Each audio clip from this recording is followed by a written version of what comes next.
সমান্তরাল বর্তনী। কি বর্তনী? আমরা এটাকে ইংলিশে বলি প্যারালাল সার্কিট। আবার প্যারালাল মনে করো না, ঠিক আছে? এটা হচ্ছে প্যারালাল। প্যারালাল মানে সমান্তরাল। প্যারালাল মানে কি? প্যারালাল মানে কি? সমান্তরাল, এরকম সমান্তরাল, তাই না? আমাদের আলোচনার বিষয়বস্তু হচ্ছে প্রথমত তুল্য রোধ। তুল্য রোধ কি? তো এর জন্য আমাদের সার্কিটটা সম্পর্কে আগে জানতে হবে। সার্কিট কি? সার্কিট মানে কি? বর্তনী। সার্কিটের বাংলা হচ্ছে কি? বর্তনী। অর্থাৎ বিদ্যুৎ যে পথে চলে সে পথটাই হচ্ছে বর্তনী। আমরা ইংলিশে বলি সার্কিট। তো একটা এরকম একটা সার্কিট অঙ্কন করা যায়।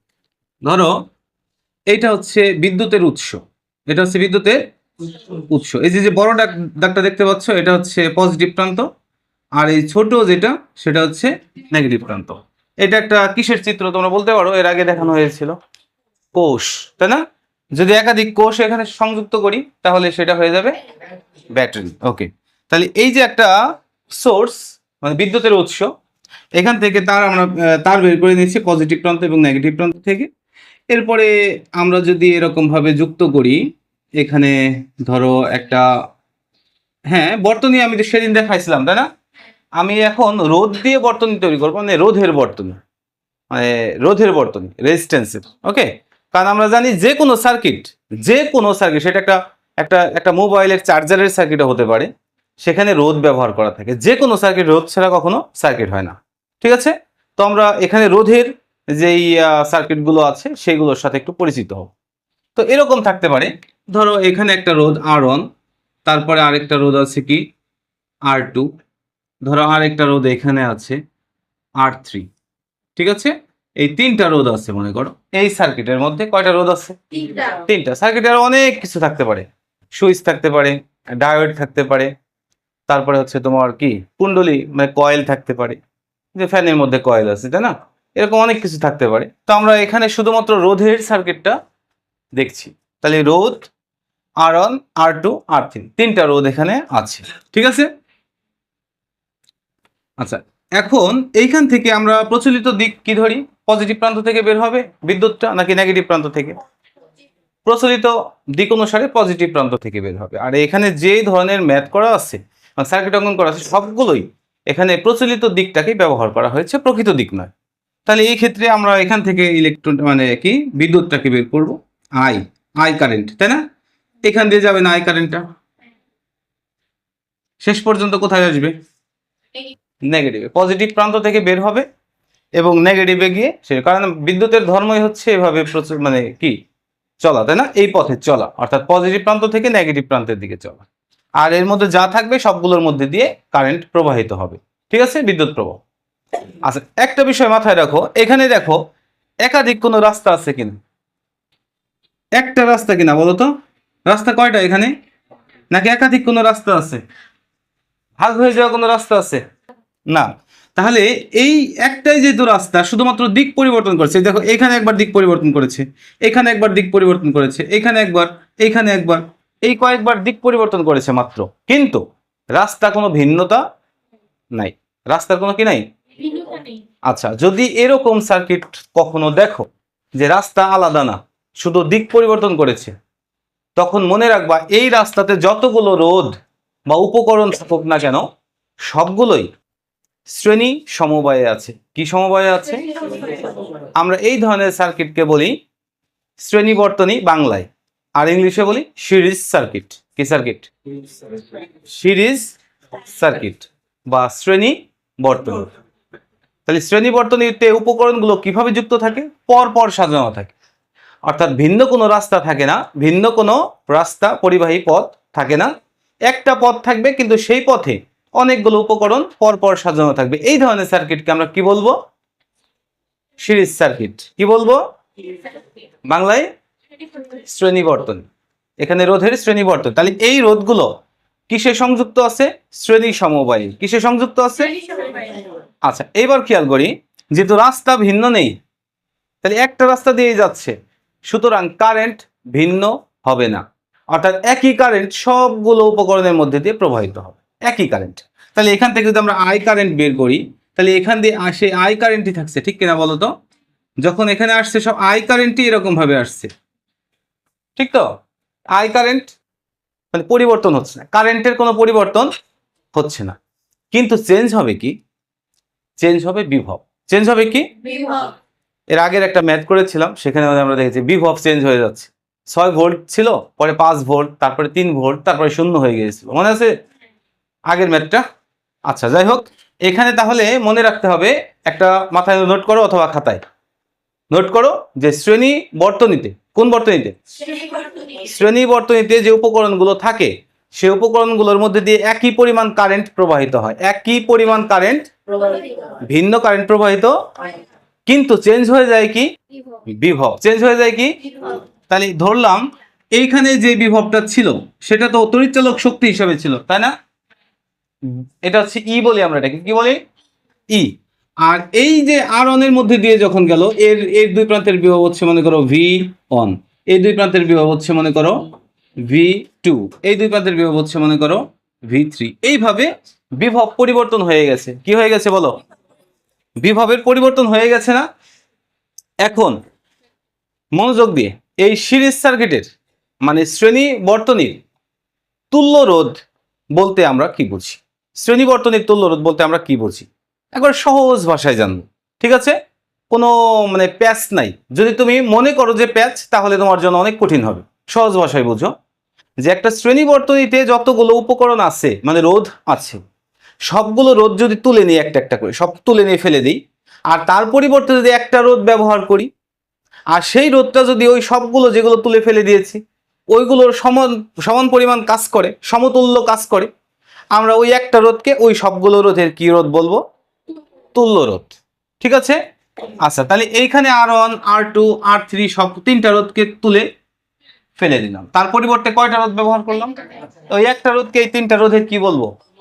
তুল্য রোধ বা সমতুল্য রোধ, মানে এর সমতুল্য রোধ। ঠিক আছে? আচ্ছা, এই সমতুল্য রোধ বের করবো কি করে? তার জন্য আমরা একটু সামান্য কাজ করব, খেয়াল করি। এখানে প্রত্যেকটা অংশে আমরা কি করব? ওহমের সূত্র প্রয়োগ করব। ওহমের সূত্র আমরা জানি ভি সমান আই আর, এর গাণিতিক রূপ আমরা পড়েছি না? ওহমের সূত্রের গাণিতিক রূপ হচ্ছে V equal to I I R. এই সূত্র আমরা জানি, তাই না? V equal to I R. আচ্ছা, এই ক্ষেত্রে পরিবর্তন হচ্ছে কিসের বলতো? ভি এর পরিবর্তন হচ্ছে না? ভি এর পরিবর্তন হচ্ছে। তাহলে আমরা এই সূত্র অনুযায়ী প্রথম রোধের জন্য যদি আমরা সূত্রটা প্রয়োগ করি, তাহলে আমরা কি পাচ্ছি প্রথম রোধের জন্য? তাহলে V on equal to I, যেহেতু পরিবর্তন হচ্ছে না আই থাকুক, তাহলে আই আর অন, ঠিক কিনা বলো? দ্বিতীয় রোধের জন্য আমরা কি লিখবো? V two equal to I, তো আই আছে, আর টু। তাহলে তৃতীয় রোধের জন্য কি হবে? V three equal to I R three. বলো, এই তিনটা মানে তিনটা সূত্র তো একই সূত্র, মূলত ওহমের সূত্র ভি সমান আই আর। বলো, এই তিনটা সূত্র কিভাবে বসিয়েছি? বুঝতে কোনো অসুবিধা আছে কারো? না। এখন দেখো, এই শ্রেণী বর্তনীতে যতগুলো ভি তৈরি হয়েছে, এই সবগুলো ভি মানে বিভব যদি যোগ করি, আমরা টোটাল বর্তনীর বিভব পেয়ে যাব। আমরা এই ই মানে তড়িৎচালক শক্তি, আর এটাকে আমরা ভোল্টেজও বলতে পারি, ই আর ভি এই ক্ষেত্রে সমান। ঠিক আছে?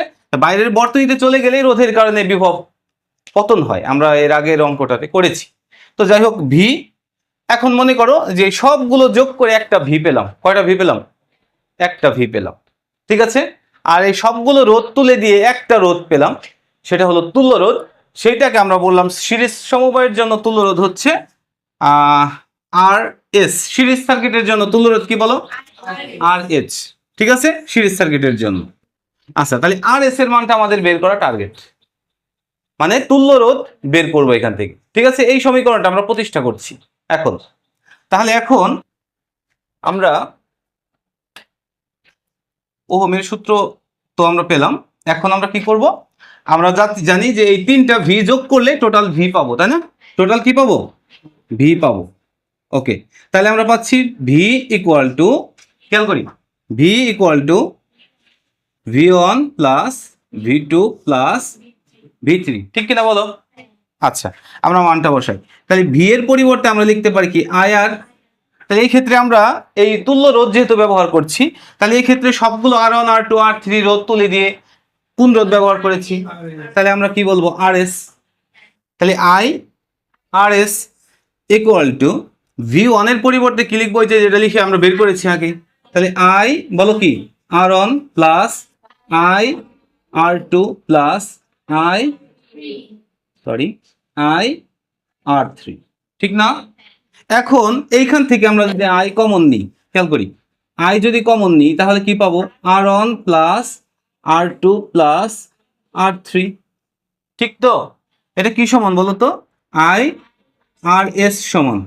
হ্যাঁ, এখন উভয় পাশে আমরা আই দিয়ে ভাগ করে দিলাম, তাহলে কি পাচ্ছি বলো, আই আই তো চলেই যাচ্ছে, থাকলো কি আর এস সমান হচ্ছে আর one plus R two plus R three.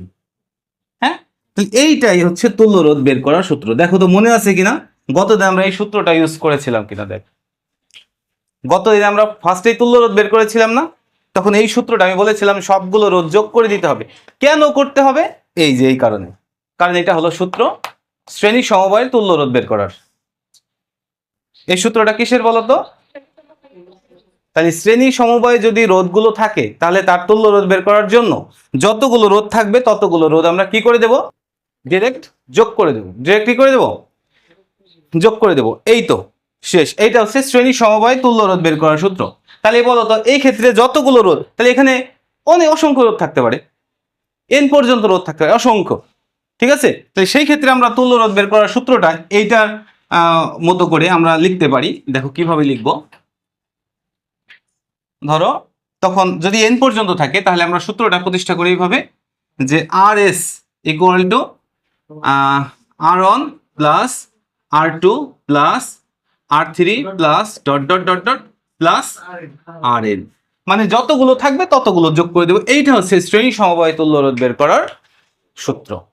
তোমাদের বইয়ে এই সূত্রটা অন্যভাবে প্রতিষ্ঠা করা আছে, তোমার যদি ওইটা সহজ মনে হয় ওইটা করবা, আর যদি মনে হয় না এটাই সহজ ছিল তাহলে এই পদ্ধতিটা তুমি করতে পারো, ঠিক আছে? তাহলে শ্রেণী সমবায় তুল্য রোধ নির্ণয়ের সূত্রটা কি, আর এস সমান R one plus R two plus R three plus dot dot dot dot plus R N, মানে এক কথায় যতগুলো রোধ থাকবে সবগুলো কি করে দেবো, যোগ করে দেবো। এটা হলো শ্রেণী সমবায় তুল্য রোধ বের করার সূত্র। আচ্ছা, এখন কথা হলো রোধ কি শুধুমাত্র এই শ্রেণীতে যুক্ত করা যায়? না, রোধ এবং উপকরণগুলো যুক্ত করার আরো একটা সার্কিট আছে। এটা আছে 2 নম্বর সার্কিট, আমরা এটাকে বলি সমান্তরাল বর্তনী। কি বর্তনী, কি বর্তনী? আমরা এটাকে ইংলিশে বলি প্যারালাল সার্কিট, আবার প্যারালাল মনে করো না, ঠিক আছে? এটা হচ্ছে প্যারালাল। প্যারালাল মানে সমান্তরাল। প্যারালাল মানে কি, প্যারালাল মানে কি সমান্তরাল, এরকম সমান্তরাল, তাই না? সমান্তরাল বুঝো তো, কখনো সেট করে না নাকি, কখনো সেট করে না, একেবারে সমান্তরাল। যেমন রেল লাইন, দুটো রেল লাইন সমান্তরাল না? এখন একটা সমান্তরাল বর্তনী আঁকবো। কি বর্তনী বলো তো, রোধ দিয়েই, ঠিক আছে? ওকে, রোধ দিয়ে একটা সমান্তরাল, এটা মুছে দিলাম, তাহলে মুছে দিলাম। খেয়াল করি, এই খেয়াল করি, এইটা হচ্ছে আমাদের কারেন্টের উৎস। এই খেয়াল করো, এইটা হচ্ছে বিদ্যুতের সোর্স। একটা ব্যাটারি ব্যবহার করলাম এখন, ঠিক আছে? তখন তো কোষ ব্যবহার করেছিলাম, এখন কি ব্যবহার করলাম? আচ্ছা, এইখান থেকে কারেন্টটা এই পথে এখান থেকে বের হচ্ছে, এই পথে যাচ্ছে, এখানে এসেই 3টা রাস্তায় কারেন্টটা ভাগ হয়ে গেল। কয়টা রাস্তায় ধরলাম? 3টা। আরো রাস্তায় ভাগ হয়ে যেতে পারতো। দেখো তো 3টা রাস্তা না? এই রাস্তায় একটা রোধ আছে, এই রাস্তাতেও একটা রোধ আছে, আর এই রাস্তাতেও একটা রোধ আছে। এই 3টা আবার একত্রিত হয়েছে এই বিন্দুতে, এই পয়েন্টে। দেখো এই পয়েন্টে গিয়ে একত্রিত হয়েছে, তাই হয়েছে না? তারপরে আবার বের হয়ে একসাথে কোথায় চলে গেছে, এই নেগেটিভে। তাই বিদ্যুৎটা এখান থেকে বের হয়েছে পজিটিভ প্রান্ত থেকে, এটা পজিটিভ প্রান্ত, এটা হচ্ছে। তাহলে এখান থেকে বের হলো, এই পথে গেল, এইখানে এসে 3টা রাস্তায় ভাগ হয়ে গেছে না? এইটা একটা রাস্তা, এইটা, এইটা আরেকটা রাস্তা, 3টা রাস্তায় ভাগ হয়ে আবার এখানে এসে একত্রিত হয়ে গেল, ঠিক না? দেখো তো, এখানে এসে একত্রিত হয়ে আবার আই কারেন্ট হিসাবে, ধরো এখান থেকে আই কারেন্ট হিসাবে বের হয়েছিল, এখানে এসে রাস্তা 3টা না? তাহলে এই রাস্তা দিয়ে ধরো I1, এই রাস্তা দিয়ে যেটা যাচ্ছে সেটা হচ্ছে I2, এই রাস্তা দিয়ে যেটা যাচ্ছে সেটা হচ্ছে I3। আবার এখানে 3টা একত্রিত হয়ে আবার কি হয়ে গেছে, আই ভাগ হয়ে গেছিল, এখন আবার একত্রিত হয়ে আবার আগের মতো হয়ে যাবে। ঠিক আছে? আচ্ছা, এবার খেয়াল করো, এই কারেন্ট মানে এই যে সরি এই রোধটা ধরি আমরা R1, এটা কি বলো? এটা হচ্ছে R2, আর এইটা হচ্ছে তিনটা রোধ। তাই তিনটা রোধ কিসে সংযুক্ত আছে এখন? সমান্তরাল সংযোগে। কি সংযোগে? অর্থাৎ অর্থাৎ তুমি একটা সার্কিট দেখেই চিনতে পারতেছো কিনা এটা নির্ভর করবে কয়েকটা বিষয়ের উপর। প্রথমতই আমি বলবো তুমি দেখবা যে কারেন্টটা ভিন্ন কোনো রাস্তায় ভাগ হয়ে গেল কিনা। যদি ভিন্ন রাস্তায় ভাগ না হয়, শুধুমাত্র দিক পরিবর্তন করে, তাহলে ওই রাস্তায় যারা থাকবে, যতগুলো রোধ থাকবে তারা শ্রেণীতে থাকবে। কিসে থাকবে? আর যদি দেখো রাস্তা ভাগ হয়ে গেল, ওই ভাগ হয়ে যাওয়া রাস্তায় যারা থাকবে তারা থাকবে সমান্তরালে। তারা কিসে থাকবে? তাহলে কারেন্ট যদি রাস্তা ভাগ করে নেয় সমান্তরালে, আর যদি রাস্তা ভাগ না হয় একটা রাস্তায় থাকে দিক পরিবর্তন করে, তাহলে শ্রেণী। মনে থাকবে তো? তাহলে এই তিনটা রাস্তায় ভিন্ন তিনটা রাস্তায় গেছে না এই তিনটা রোধ, তাহলে এই তিনটা রোধ কিসে থাকবে? সমান্তরাল। আচ্ছা, এইবার খেয়াল করো, আই ভাগ হয়ে গেল আয়ন, I2 I3 হলো, কিন্তু এইখানে ভাগ হবে না বিভব। এখানে কিসের ভাগ হবে না? বিভবের কোনো পরিবর্তন। আর আগের সার্কিটে বিভব সেম ছিল, কি বিভব মানে পরিবর্তন হয়ে গিয়েছিল, V1 V2 V3 হয়ে গিয়েছিল, আই ছিল ফিক্সড। আর এই ক্ষেত্রে আই পরিবর্তন হয়ে গেছে, এই যে আয়ন I2 I3 হয়ে গেছে, ভি থাকবে ফিক্সড। অর্থাৎ এই তিনটা রোধ বা এই তিনটা উপকরণ একই বিভব পাবে। এই জন্য বাসা বাড়িতে যে আমরা সার্কিট ব্যবহার করি, বাসা বাড়িতে ফ্যান চালানোর জন্য, লাইট এসি চালানোর জন্য যে সার্কিট ব্যবহার করি সেটা হচ্ছে সমান্তরাল সার্কিট। কেন? কারণ যাতে সবাই সমান পরিমাণ ভোল্টেজ পায়। কারণ ভোল্টেজ কমে যাওয়ার অর্থ কি? ফ্যানটা কম ঘুরবে, লাইটটা মিটমিট করে আলো দেবে, মানে কম জ্বলবে, তাই না? কম আলো দেবে, তাই না? মানে যন্ত্রটা ঠিক মতো কাজ করতে পারবে না যদি ভোল্টেজ কমে যায়। তাহলে ভোল্টেজ কমে যাওয়া যাবে না। তাহলে এই জন্য আমরা কোন সার্কিট ব্যবহার করব? সমান্তরাল। সমান্তরাল সার্কিট ব্যবহার করলে সবাই সমান ভোল্টেজ পাবে, আর যার মধ্যে দিয়ে যতটুকু কারেন্ট যাওয়া দরকার তার মধ্যে দিয়ে ঠিক ততটুকু কারেন্ট যাবে। কারো আয়ন পরিমাণ যাওয়ার দরকার, কারো I2 কারো I3 পরিমাণ, বুঝো নাই? তাহলে আমরা বাসা বাড়িতে কোন সার্কিট ব্যবহার করব? কেন ব্যবহার করব? সুবিধা কি? ভোল্টেজ পায় সব উপকরণই সমানভাবে, এবং যার মধ্যে দিয়ে যতটুকু কারেন্ট যাওয়া প্রয়োজন তার মধ্যে দিয়ে ঠিক ততটুকু কারেন্টই প্রবাহিত হতে পারে। কথা ক্লিয়ার তো? আচ্ছা, তাহলে এই ক্ষেত্রে কি সেম থাকবে? ভি। কি সেম থাকবে? ভি সেম থাকছে, তাই না? পরিবর্তন হচ্ছে কি? আই। তাহলে আমরা প্রত্যেকটা উপকরণ, প্রত্যেকটা রোধে আমরা ওহমের সূত্র প্রয়োগ করব। আবার সে আগের মতো। ওহমের সূত্র কি জানি? ওহমের সূত্রটা কি ছিল বলো? ভি সমান IR না? ভি সমান কি? IR। আমরা এই সূত্রটা এখন ব্যবহার করব ওহমের সূত্র প্রত্যেকটা রোধের জন্য। তাই প্রথম রোধের জন্য যদি ব্যবহার করি তাহলে আমরা পাবো হচ্ছে ভি। ভি থাকবে, ভি তো পরিবর্তন হচ্ছে না। ভি সমান কি? I1 R1, ঠিক কিনা বলো? তাহলে এই ক্ষেত্রে আমরা একটা সূত্র পাচ্ছি, আয়নের মান বের করবো। আয়ন সমান কি? V/R1 না? আয়ন সমান কি? বুঝতে পারছো তো এটা? তাহলে দ্বিতীয় রোধের জন্য কি হবে? I2 সমান কি হবে বলো? V/R2, right. আর তৃতীয় রোধের জন্য I3 সমান V/R3।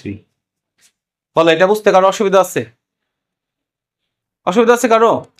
প্রত্যেকটা রোধের জন্য আমরা সূত্র ব্যবহার করলাম ওহমের সূত্র। ওহমের সূত্র হচ্ছে V সমান IR। তাহলে I সমান V/R, তাহলে I1 সমান V/R1, I2 সমান V/R2, I3 সমান V/R3।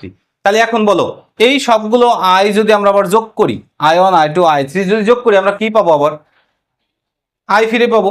তাহলে আমরা পাচ্ছি হচ্ছে I equal to ion plus I2 plus I3, ঠিক তো? আচ্ছা, যেহেতু এটা প্যারালাল সার্কিট, এটা কি সার্কিট? প্যারালাল। ওকে, প্যারালাল সার্কিট। এই জন্য আমরা এই সার্কিটে সবগুলো রোধ তুলে দিয়ে যদি একটা রোধ ব্যবহার করি, আমরা সেই রোধকে বলবো তুল্য রোধ, এবং এই তুল্য রোধকে আমরা IP দিয়ে প্রকাশ করব। কি দিয়ে প্রকাশ করব? IP। কেন IP? কারণ এক্ষেত্রে প্যারালাল সার্কিটের জন্য P, আর ওটা ছিল সিরিজ সার্কিটের জন্য S। এখন প্যারালাল সার্কিট আমরা ব্যবহার করব পি আই পি। ওকে, তাহলে এবার খেয়াল করি আই এর পরিবর্তে আমরা কি লিখবো? আই সমান কি তাহলে ভি বাই আর না? তাহলে আই সমান ভি বাই আর পি। বুঝছো কিনা এখন বলো? এখন আয়নের পরিবর্তে মান বসায়, আয়ন সমান হচ্ছে ভি বাই আই টু এর পরিবর্তে লিখবো V by R I three এর পরিবর্তে ভি বাই আর থ্রি। আরো থাকতে পারে, আমরা তিনটা দিয়ে আপাতত করছি। আচ্ছা, এইবার ভি বাই আর পি তো আছে, এই সবগুলো থেকে আমরা কি কমন নিতে পারি দেখো তো ভালো করে। ভি, ভি যদি কমন নিই এখানে থাকবে কি 1 বাই আর ওয়ান, এখানে থাকবে কি 1 বাই আর টু, আর এখানে 1 বাই আর থ্রি। আচ্ছা, এবার উভয় পাশে আমরা ভি দিয়ে ভাগ করে দিলাম, কি দিয়ে? তাহলে এখানে থাকবে হচ্ছে 1 বাই আর পি সমান 1 by R one plus 1 by R two plus 1 by R three. এইটাই হলো প্যারালাল সার্কিটে অর্থাৎ সমান্তরাল বর্তনীতে তুল্য রোধ বের করার সূত্র। তাহলে এই সূত্রটাকে আমরা যদি একটু মডিফাই করি, কিরকম মডিফাই? আমরা এই ধরো এন সংখ্যক আছে, রোধ তিনটা না, 4টা 5টা 7টা 8টা 10টা থাকতে পারে, যতগুলো থাকবে ততগুলো এইভাবে যোগ করে দেব। অর্থাৎ সমান্তরাল বর্তনীতে, এরকম সমান্তরাল বর্তনীতে তুল্য রোধ বের করার সূত্রটা তাহলে কি হবে? তুল্য রোধ বের করার সূত্রটা হবে 1 by R P equal to 1 by R one plus 1 by R two plus 1 by R three plus dot dot dot dot plus 1 by R N. N সংখ্যক কেন 1 বাদ দিবা কি করে? তোমার ক্যালকুলেশন কি বলে, ম্যাথ কি বলে? 1 কি বাদ দেওয়া যায়? ক্যালকুলেশন করতে হবে। 1 বাদ দেওয়া বলতে ক্যালকুলেশন করে তোমার আরপি এর মান বের করতে হবে। ক্যালকুলেশন ছাড়া তুমি তো আরপি এর মান বের করতে পারবে না, আগে ক্যালকুলেশন টেনে তারপরে আরপি এর মান বের করবা। আচ্ছা, আমি একটা উদাহরণ দিচ্ছি। ধরো তোমার কাছে 3টা রোধ আছে, একটার মান হচ্ছে 2, আর ওয়ানের মান হচ্ছে মনে করো 2 ওহম, আর টু এর মান হচ্ছে 3 ওহম, আর আর থ্রির মান হচ্ছে কত? 4। ওকে, 4 ওহম, ঠিক আছে। ওকে, তাহলে এইটার তুল্য রোধ তুমি কি করে বের করবে? ওই যে আমাদের আগের সার্কিটটাই, যেটা মুছে দিলাম মাত্র।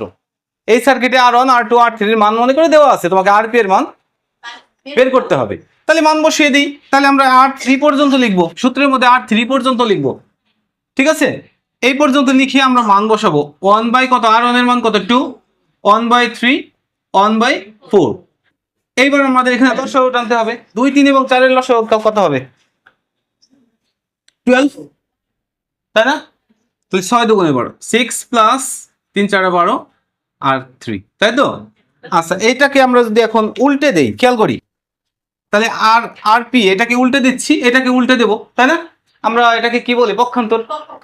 আমরা সেটা করি, তাহলে 1, তাহলে এখানে পাচ্ছি আর পি, আর এখানে 12 চলে যাচ্ছে উপরে, আর নিচের এই তিনটার যোগফল চলে আসছে নিচে কত?